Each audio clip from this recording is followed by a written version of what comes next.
Hello, and welcome to another episode of the GLBA podcast. Every week I sit down with visionary leaders, change makers, with innovators from across the globe to bring you very insightful conversations, powerful strategies, lovely stories to motivate you and drive you towards business success. I am your usual host, Dr. Chuma Osuchukwu, the author of The Learning Leader and the 5 Perspectives of Change Leadership, and the founder of the Global Leaders and Business Awards, where we celebrate year on year innovations and transformation.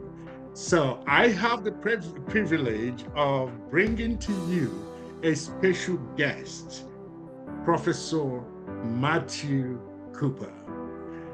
Now, Professor Matthew Cooper, some of you may know him and some of you may not. But for those who don't know him, let me give you a little brief about him. Professor Matthew Cooper is a distinguished academic leader and innovator with a very rich career spanning the UK and international contexts. A senior fellow of the Higher Education Academy and the winner of 2025 Global Education Leadership Excellence Award. Matthew has held numerous pivotal roles in the higher education sector in the UK and across the globe. These include Head of Business School, Postgraduate Program Lead for QAHE and Ulster University. More recently, Professor Cooper is the Dean of Hedge Fund in Italy. He's passionate about curriculum development and designs, having successfully designed and validated hundreds, and I mean hundreds and hundreds of programs over the past 9 years. His methodologies in impacting knowledge to undergraduate and postgraduate students include in-person, blended learning, distance learning, micro-certification, etc., etc. Professor Matthew is an innovator in educational leadership. And so I have the privilege to welcome you, Professor Matthew Cooper, to the GLB podcast. Welcome. Thank you very much, Dr. Chuma. I appreciate that. Sounds like something my mother wrote, but thank you very much. That's wonderful. Appreciate that. That's incredible. It's always a pleasure to have you around. Now, Professor Cooper, could you share your journey leading up to your current role? So what experiences have most significantly shaped your approach to leadership and innovation in education? I'll be honest, I was thinking about this on the plane last night on the way back from Italy. And I first of all, I was trying to think of a title for this session from my perspective. So a title in my head that would drive almost my opinions. And I've come up with Keep Uncomfortable, which is something I always say to students. And there'll be more on that as we progress through the next hour or so. So keep uncomfortable, or stay uncomfortable, or maintain discomfort, however you want to phrase it. And I think that's vitally important. Those will be some of my last words today as well, but remember that point, and I'll come back to that later. I'm going to go through some of the most poignant. There's thousands of things have shaped me as an individual, and some of them I won't even know they will have been happening to me. They just get absorbed into this homogenous mess that's me. But if I pick out some of the more poignant moments in my life, first of all, I was very happy and very privileged to be born overseas in Singapore and educated in many different countries. I've lived in many different countries. And that has to have an impact, I think. You gain a true value for this notion of diversity. And I think that's really important because you're part of it. You're not doing some online training program. I know we've talked about those in the past. You're not being told how important it is. You're living and breathing it. And that's the only way to really understand fully this notion of diversity, in my opinion. So that was happening to me, I think, as a child and growing up into my early teens. And certainly I kept that going through, having worked in many countries all around the world. I then look, if I think about people that have impacted on me, so people I've held up as a role model, O levels, that's right, O levels. I am that old. O levels. I remember my physics teacher, Mr. Jones, and I realized it was a subject I was struggling with. Then I had a new teacher, Mr. Jones came in, and I suddenly realized I was learning without knowing I was learning. It wasn't a battle. I was enjoying the process. It was fun. And suddenly I was doing really well in that subject. And I didn't even, it's kind of sneaked up on me. And I thought, there's a lot to be said for sneaking up learning on people. You know, actually, if you're doing it really well, then you won't even know you're doing it. Actually, students won't battle it. And the example I give of that is if I gave you a page of A4 to go away and learn verbatim overnight, I don't know, 250 words, yeah? You would hate it. You would read it. You'd write it down 100 times. You would truly hate the process. Every fiber in your being would push back against that process. Whereas if we just kind of talked it through and it became a game, and then and I said to you, by the way, I'm going to ask you about that tomorrow, then it would have just happened. It would have been a fun thing, yeah. But if I tell you you've got to learn, it's horrible. We'll come back to that in a moment. So I go back, I guess, another element, and I have to say something, and no one ever agrees with this. I am fundamentally a very shy person. Everyone rolls their eyes at that point. I know you will too, Doctor. Nobody will believe you. A very shy person. The idea of standing in a room with a glass of something fizzy and a curled up sandwich and being told to network would be my idea of living hell. So yeah, I'm a shy person. So that takes me back to the first ever lecture I ever did, and I did a lot of learning on this day. Yes. Birmingham University, a huge old-fashioned traditional auditorium, so 300 people in what looked like a cinema. A desk at the front, which I was leaning on to stop myself fainting, sweat dripping off my nose, terrifying. And the other end of the table, so the same table I'm leaning on, is an old-fashioned overhead projector, with the angled mirror on the top. Yeah. Yes. And I look up and I think, what's wrong with these people? There are 300 people in front of me, all shaking like they have some kind of epilepsy or Parkinson's thing going on. And I suddenly realized I'm shaking at one end of the table. The overhead projector is shaking a centimeter or two. By the time it hits the mirror, it's shaking 5 or 6 centimeters. By the time it hits the wall, it's moving 3 or 4 meters. So I realized that, and I prepared every word for that 3-hour lecture. And I'm sure you've been there, as my colleagues have been there too. I prepared every word because well-prepared set of slides, or acetates as they were in those days, and notes was my safety crutch. Because I didn't have knowledge at that point. All I had was a couple of master's degrees and a degree. It wasn't enough true knowledge. Now I've realized that walking into a lesson with a pen and a smile, that's when you get the best out of me, and you'll get the best out of the students. That's right. Trying not to be granular in your preparation, but just, again, understand the thing. Don't try and learn the thing, understand the thing. And then you can talk about it, and you can pull examples in and everything like that.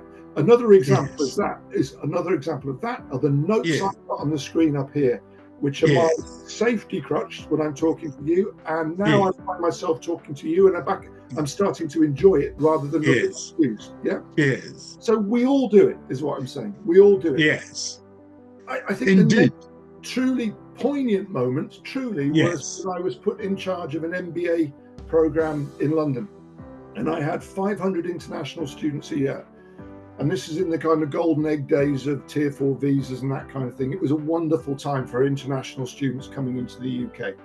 And I don't want to get too political at this point, but it was a good time back then. Yes. 500 students from all over the world. And I looked at the team of people that were teaching them, and they were, to be honest, predominantly white-faced UK, European people. I had a couple of Indian people, members of the staff, but predominantly white. And I looked at the course content, and it was very, I was going to say UK-centric, but it wasn't. It was very England-centric. It was all the people in the reading list were English, all the examples were English, all the theories were English. And I just thought, it's us saying the rest of the world is actually fairly worthless, and everyone should listen to what we've got to say. It was an exercise in imperialism happening under my nose. And Yes. this is wrong. This is true. Yeah. Luckily, I had a great team of people working for me, or with me rather, and we managed to kind of edge that curriculum away from that kind of very fixed point. So that was a bit of an epiphany as well. And then other things have happened, too many and too numerous, meeting yourself. Lots of other wonderful things have happened to me, but I guess those were the key points. Incredible. Okay, so those incredible, man. Incredible. You, over the years, you have developed hundreds, and I mean hundreds and hundreds of curriculum across different HE settings and outside of the academia as well. Mm-hmm. And I would like to know what drives your passion for curriculum development? What drives it? And how do we ensure that these programs meet the need of the evolving needs of students and the industries? I see it as an opportunity. Look, I'm a lousy artist. I mean, give me half a potato, I can do some printing. That's as artistic as I get. But when it comes to creating a program, I feel that I can be creative.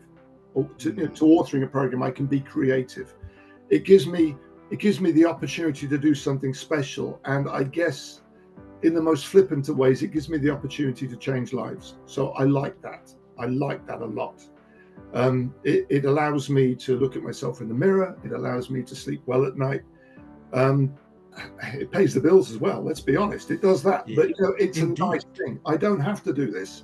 There's plenty of other things I could do. I could be just a jobbing academic and do some teaching and manage a couple of programs. But I love the stress of program design, and it is stressful, but stressful in a good way. Stress is just another word for motivation. Yes. So I like that, but I think to do it properly, or properly in my eyes, and again, there's probably 1,000 ways depending on how you define properly. To do it properly, it's an exercise in stakeholder engagement. And stakeholder engagement can be the most blissful, wonderful thing, or it can be a real pain in the backside. Let's be totally frank about this. So stakeholder engagement, because there are lots of inputs that go into good program design. You should have the inputs of alumni, of students. That's really important and often forgotten. You should have the inputs of industry, of other academics, of subject experts, people that have made mistakes and learnt from them and want to tell you a better way of doing things. That's always helpful. And then there's the one that I'm slightly dubious about, and that's what we call PSRBs, professional statutory regulatory bodies. So organizations. Now, quite often, these organizations rubber stamp or accredit programs that are authored, and it adds a little bit of brand equity to a program. It adds a little badge to it. And I can truly see, as an individual, as an academic leader, I can see the value of that.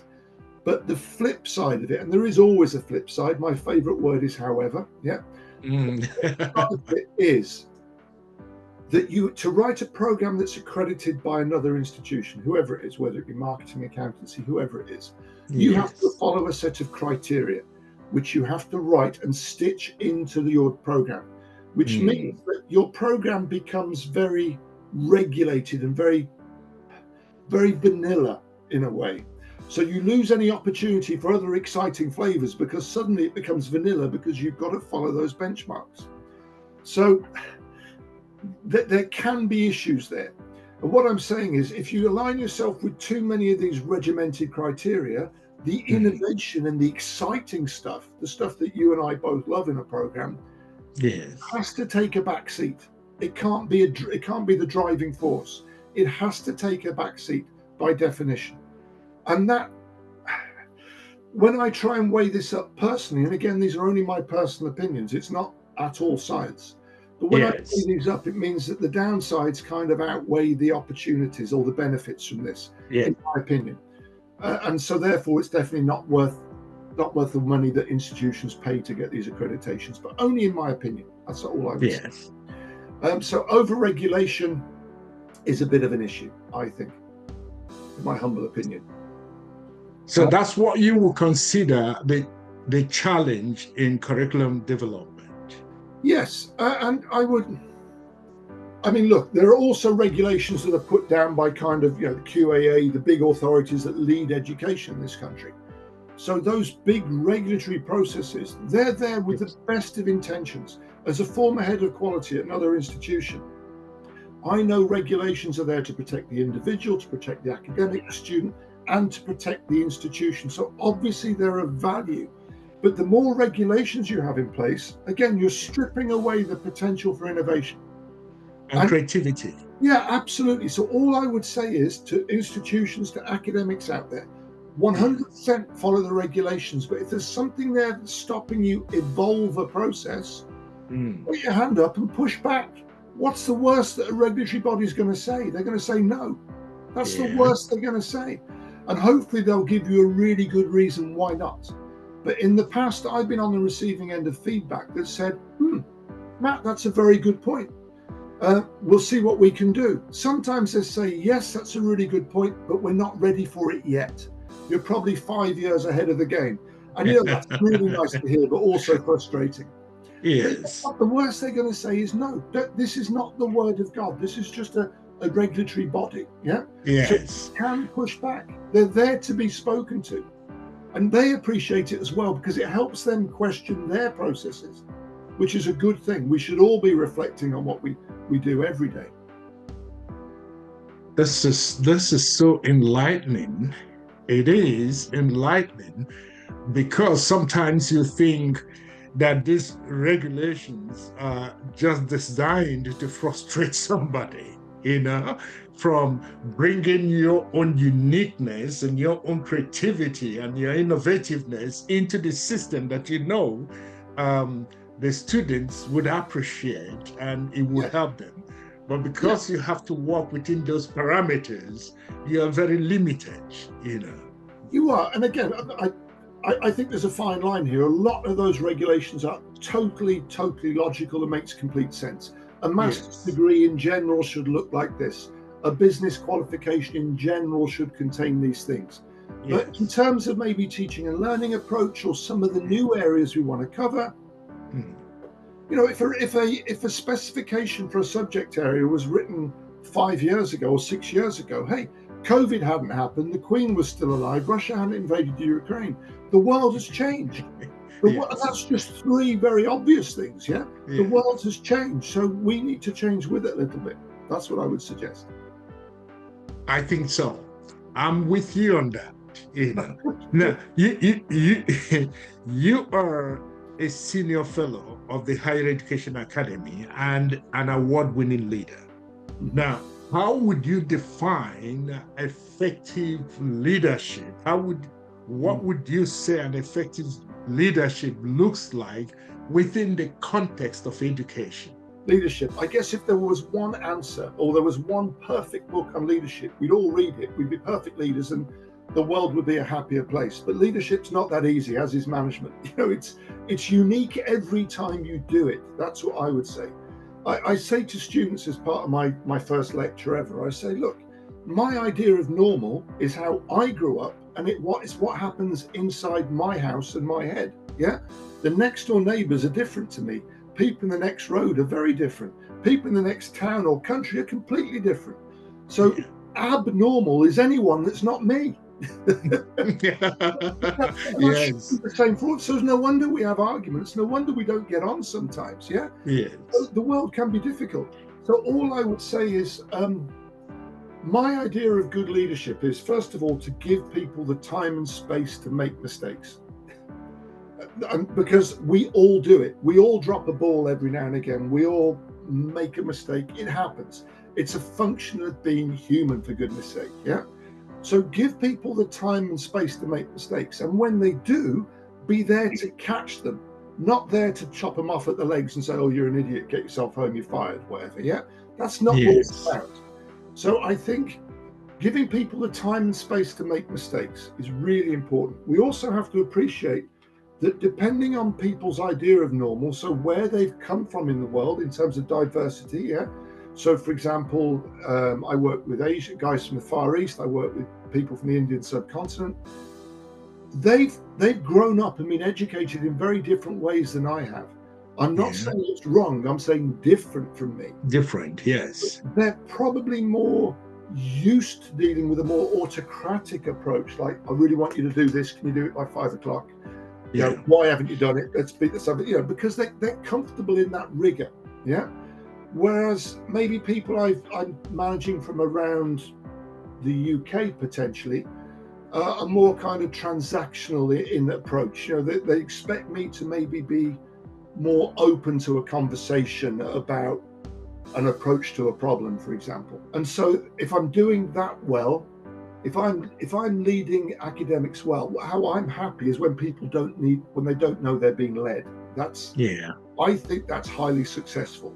If someone's like, oh, Matt's leading again, or Matt's managing me again, then I'm going wrong somewhere. You know, I think I'm going wrong. I want my academics to spend as much time as possible dealing with students. That's what they're paid to do. If they're dealing with me and dealing with my ridiculous emails every 5 minutes, then it's not good value. It's not what they're trained to do. It's not what they should be doing. So I don't want to be distracting them. I want them to manage themselves, but I need to give them the space, support, and confidence to do that. I think that's the key thing. It is, and you've actually answered one of the questions I wanted to ask you, you know. Yes, you've already answered, but that's just one of it. I would like to know the other strategies. You are an inspirational leader, you know. You have demonstrated this beyond every reasonable doubt, like the legal people would say. And I have personally observed how teams that worked with you have made so much progress and hit their KPIs regularly, you know. So I'm wondering, what are your other strategies of inspiring your team and your students to always achieve? Because I know they achieve. So what are those strategies? I think you said it in the question. They work with me, not for me. I think that's the key thing. That people know that, you know, if I'm there with them in the trenches, so to speak, that you don't ask somebody to do something that you're not prepared to do yourself. Just yesterday, I was allocating some second marking of dissertations in Italy to people, and we had an extra bucket load of scripts that needed marking. I was looking around the room thinking, I've already asked these guys to do too much. And I went, put my name against these. And that was it. Wow. Because why should I be any different? You know, really, I'm just the same as everyone else. I get paid slightly more, etc. But what's that? It's nothing. It's just money. So really, I'm in it the same as everybody else. And we're in it together. So if I can inspire by saying, look, here's me, I'm fallible, I've made the same mistake you're about to make, and you know, that kind of thing, then all's good. The number one thing I say to my people is, when you drop the ball, have the integrity to put your hand up and go, Matt, I've dropped the ball. Because we all do it. Let's just accept that on day one as my welcome speech. When you make a mistake, put your hand up and tell me. Don't try and hide it. When you try and hide it, that's when it all goes wrong. Because when there's a mistake you would have taken 5 minutes to fix, if it's kept quiet for 3 months, it becomes a major legal issue, a major regulatory issue. It's a nightmare. So you put your hand up 5 minutes having made a mistake. What am I going to do? Oh, you don't do that again, Muppet. You know, I can't tell you off for something you put your hand up to tell me you've done. Even better than that, say, Matt, I've made a mistake. I think I've got the solution for it. I'll have it sorted by 5 o'clock tonight. Even better. Bring me the problem, bring me the solution. I'll work with you on the solution. And we'll work together to make sure it doesn't happen again, or highly unlikely to happen again. So why do you think yes, sorry about that. Why do you think people hide their mistakes? Is it fear of reprisal? Is it fear of being fired? Yes, all of the above. I think it's the fact that we have to acknowledge that we're feeble, weak creatures. We are all inherently lazy. We're all generally scared of something. We all build up issues that are going to happen tomorrow into huge mountains, and they turn out to be molehills. I mean, I don't know about anybody else, but I quite often go to bed worrying about something that's going to happen tomorrow. And the next day comes and 9 times out of 10, nothing, not even spoken about. Or if it is, it's a small thing that's just gone, you know? So we are all human. It's a condition. It's almost an illness. You know, there isn't one of us that doesn't lie. Let's be totally honest. The only people that really lie are the ones that say that they're not lying. So we are all fallible. So being honest about things it's a breath of fresh air. I can't imagine anyone ever being sacked for having integrity. Well, actually, yeah, we shall see. That's another conversation. But there you go. Yes. I like that. Yeah. I like that. Matt, you've been through different educational systems in different countries, in Singapore, in the UK, in Italy, at different countries you've been to with different educational systems. How have you been able to adapt to each of these different settings you've been in? Painfully, the answer is painfully. I think if you work with good people that care about students, yes, everything else falls out of that. Everything else comes out of that. If you work with good people that care about what they do, they're not perfect, but they care about what they do. They care that the most important thing in the pyramid is the student, which I guess I'm meant to call a customer these days, but I just can't. The students are the most important people. Everything else falls from that. So if everyone's got that philosophy or has got that internal plimsoll line, then everything else comes from that. Every country does the same thing, but does it differently. Okay. And every country thinks that their way of doing it is the right way of doing it. And the worst offender are the Brits, obviously, because we know that we are what we are. I mean, God love us. We are what we are. But so the key thing, I think, when I deal with people, well, actually, I'll just go. The easiest countries to deal with are the ones that are completely different than our own. Because if we're here and they're there, you go, hey, let's meet in the middle. It's very easy. Yeah. The difficult ones are the ones that are subtly different because you don't even see it sneaking up on you then. You just suddenly realize that you've made this huge faux pas or offended half the room and you didn't even see it coming. They're the ones I find tricky to deal with. So the European countries, the US, that kind of thing, they think they're very similar, but they're not actually. So yeah, that can be interesting. I've discovered, and I've certainly offended my fair share of academics over the years, but I've discovered that the thing to do, first of all, and my wife would argue I don't do enough of this, is listen. Listen, be quiet. And if you haven't worked out already, academic, I like the sound of my own voice. Yeah. But shut up and listen. Don't feel that you have to fill a silence with your own voice. Which again, I'm just repeating my wife's words to me now. Silence is okay. A gap in a conversation is okay. Yes. In Thailand, for example, having delivered an MBA there, you take a word like yin in Thai has 28 separate meanings, including the words smile and mosquito. Yeah. So 28 words, and it's all about the inflection. A formal meeting in Thailand. Big conference table, huge, great big conference table, one microphone, who the chair has it, yeah? Everyone's sitting there stiff-backed, very regimented, and the chair will welcome everyone. The microphone then gets passed around, and everyone says, hi, this is me, and the introductions get bigger and bigger because you have to be more important than the person that spoke before you, of course. You go around the table, maybe 20 people at a senior management team meeting. So you're now 25, 30 minutes into the meeting. Nothing's been discussed so far. The chair introduces item 1, makes a statement and a proposition, passes the microphone. The next person responds to it. There's no backwards and forwards. It's a singular response, and it goes round the microphone. So it's another half hour has passed until the microphone comes back to the chair. Yes. And you've had no counter argument at all at this point. It's just opening statements from everyone. And it goes round in that way. Now, I sat there going, I've got something to say. I really want to argue that point. I really want to. And you have to wait. You watch 20 minutes of that microphone to come back to you. It's a different way of doing things. But again, Thais fundamentally have a different approach and a different philosophy to time. We consider time to be linear, a timeline. Yeah. Yes. Thais consider time to be a spiral. Wow. So they consider, for example, if you imagine a spiral, today is the same. We're at the same time as yesterday, but just in a slightly different place. We've gone around one circle. It kind of makes sense. Maybe they're right, maybe we're wrong. We're just different. So we have to have an appreciation for these things. I've learned, probably too slowly, but using these more than this, far more important.